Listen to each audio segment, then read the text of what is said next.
పత్రికా రంగంలో ఉండాల. ఒక పార్టీకి కొమ్ము కాసి చంద్రబాబు నాయుడు గారు తొత్తుగా మారి రాధాకృష్ణ అనే ఒక పత్రికా ఛానల్ నడుపుతూ పేపర్ నడుపుతూ ఆ పేపర్ని తీసుకెళ్లి చంద్రబాబు నాయుడికి తాకట్టు పెట్టి చంద్రబాబు నాయుడు ఏది చెప్తే అది రాసి ఈరోజు మీరు కూడా చూస్తుంటారు. సభ్య సమాజం తలదించుకునే విధంగా రాధాకృష్ణ మాట్లాడిన భాష ఉందా లేదా, అతను ఛానల్ ద్వారా ప్రసారం చేశాడా లేదా.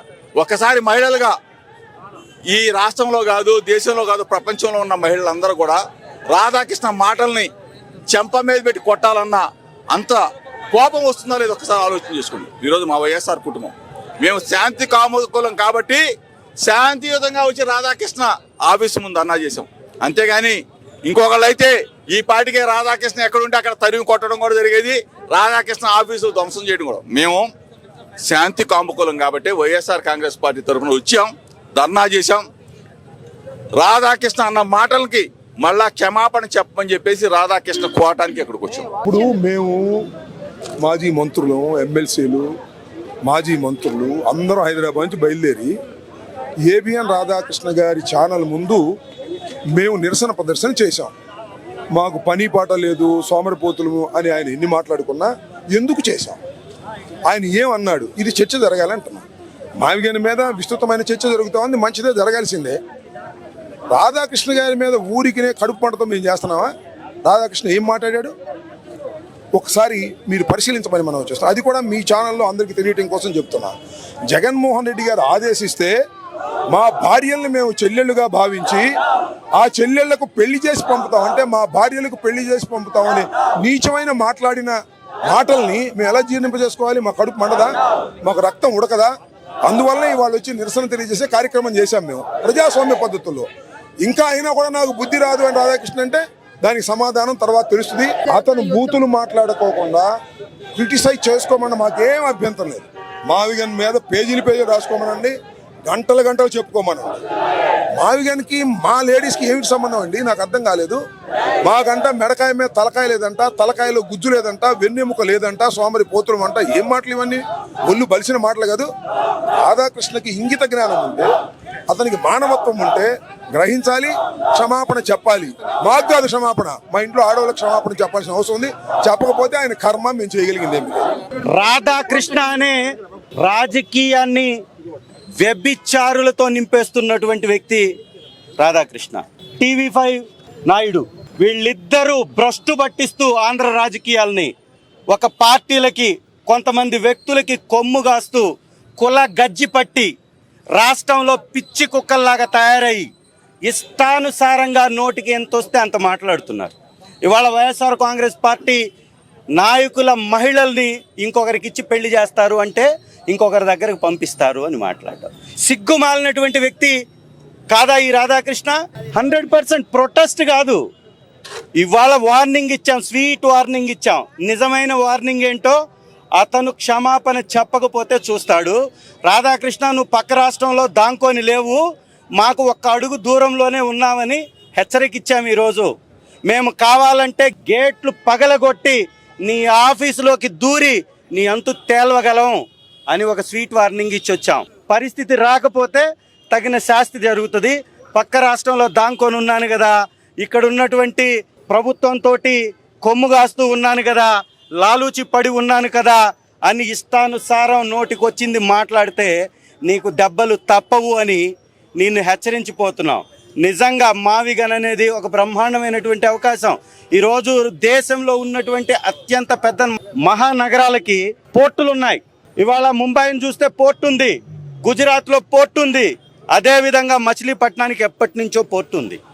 ఇవాళ పోర్టుతో అనుసంధానం చేస్తే ఎక్కడో బురదలో తీసుకెళ్ళి కోట్ల రూపాయలు తగలేయకుండా, వేల కోట్ల రూపాయలు అక్కడ నష్టపరచకుండా తయారై ఉన్నటువంటి సిటీని కలుపుకొని దానికి రింగ్ రోడ్డులు, దానికి కావలసినటువంటి వసతులు, అతి తక్కువ ఖర్చుతోటి మౌలిక సదుపాయాలు కానీ ఏర్పాటు చేస్తే హైదరాబాదుతో పాటు పోటీ పడేటటువంటి నగరం తయారవుతుంది. అదే మావిగన్. నీకు పేరు ఇష్టం లేకపోతే ఇంకోటి పెట్టుకో. నోయిడా అంటే ఏంటి?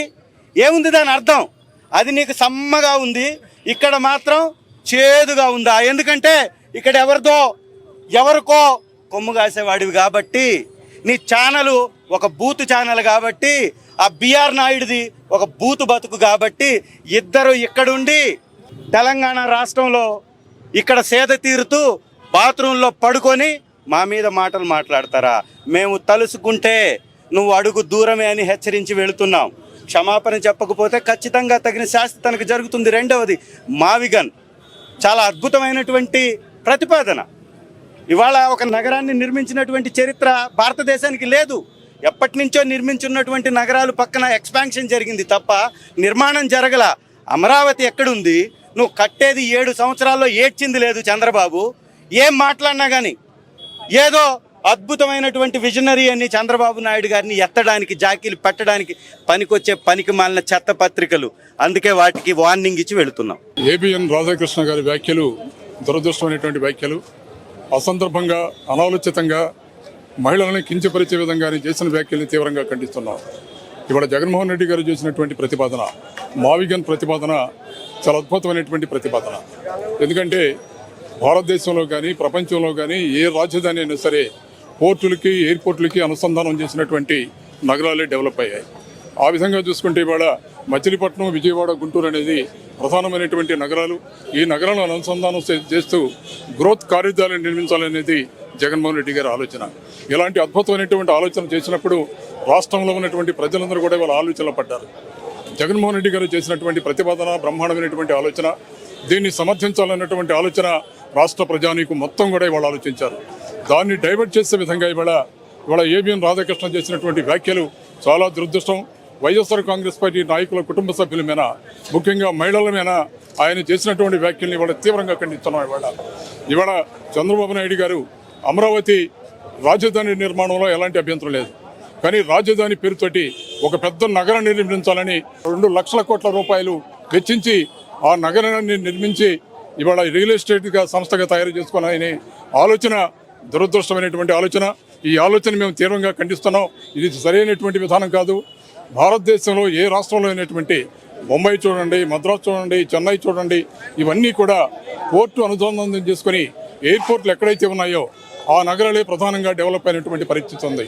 ఇవాళ దానికి సంబంధించి రాష్ట్రంలో ఉన్నటువంటి 5 కోట్ల మంది ప్రజానీకం ఆలోచనలు పడ్డారు. ఇవాళ దాన్ని డైవర్ట్ చేయడానికి రాధాకృష్ణ చేసినటువంటి వ్యాఖ్యలు దురదృష్టం. దీన్ని వైఎస్ఆర్ కాంగ్రెస్ పార్టీ తీవ్రంగా ఖండిస్తుంది. అందుకే ఇవాళ ఈ రాధాకృష్ణ ఆఫీస్ దగ్గర ఇవాళ ధర్నా చేయడానికి ఒక స్వీట్ వార్నింగ్ ఇవ్వడానికి మేము వచ్చాము. ఇవాళ ఇప్పుడు రాజకీయంగా ఏదైనా మాట్లాడితే, రాజకీయంగా ఎన్ని మాట్లాడినా మేము రాజకీయంగా మాట్లాడతాం. రాజకీయంగా మాట్లాడే దమ్ము, ధైర్యము, వెన్నుపోస అన్ని వైఎస్ఆర్సీపీ నాయకులకు కానీ వైఎస్ఆర్సీపీ కార్యకర్తలకు కానీ ఉన్నాయి. కానీ మీరు ఏ రకంగా ఈరోజు నీచమైన రాజకీయాలకు దిగజారుతున్నారు అని అంటే, మహిళలను అడ్డం పెట్టుకొని ఈరోజు డైవర్షన్ పాలిటిక్స్ అన్నది కూటమి నాయకులు చేయటం మొదలుపెట్టారు. వీళ్ళకి తోడు ఈ ఎల్లో మీడియా అన్నది, ఈ పచ్చ మీడియా ఎంత దారుణంగా తయారైందంటే అందులో ఏబిఎన్ రాధాకృష్ణ ఈరోజు మహిళల మీద చేసిన వ్యాఖ్యలు ఎంత అనుచితంగా ఉన్నాయో, ఎంత అసహ్యంగా ఉన్నాయో ఒక్కసారి ఏబిఎన్ రాధాకృష్ణ వెళ్ళి, ఆయన కూతురుందే ఆ అమ్మాయిని వెళ్ళి నేను ఇలా మాట్లాడాను, ఇది కరెక్టా తప్ప అన్నది ఒక్కసారి ఆయన కూతుర్ని ప్రశ్నించుకుంటే ఆమె చెప్పింది కాండ్రించి మొహం మీద వస్తుంది. నువ్వు అసలు మనిషివేనా? ఇలాంటి ఒక మాటలు మహిళల గురించి నువ్వు మాట్లాడొచ్చా అని చెప్పి ఆ కూతురే మొహం మీద ఊసే పరిస్థితి ఈరోజు ఏబిఎన్ రాధాకృష్ణకు ఉంది. మావి గన్ అని జగన్మోహన్ రెడ్డి గారు లక్షల కోట్లు మీరు దోచేస్తున్నారు, ఇది కరెక్ట్ కాదు, మావి గన్ అని మీరు పెట్టి డెవలప్ చేయండి అని చెప్పి ఒక మాట చెప్పారు. ఇది ప్రజలకు ఎక్కడ వాళ్ళకి డైజెస్ట్ అవుతుంది, ఎక్కడ ప్రజలకు ఇది నచ్చుతుంది ఈ మాట అని చెప్పి డైవర్షన్ పాలిటిక్స్ కోసం ఈరోజు మహిళల మీద అనుచిత వ్యాఖ్యలు చేసి డైవర్షన్ చేసేస్తే ప్రజలు మర్చిపోతారు అనుకుంటున్నారు.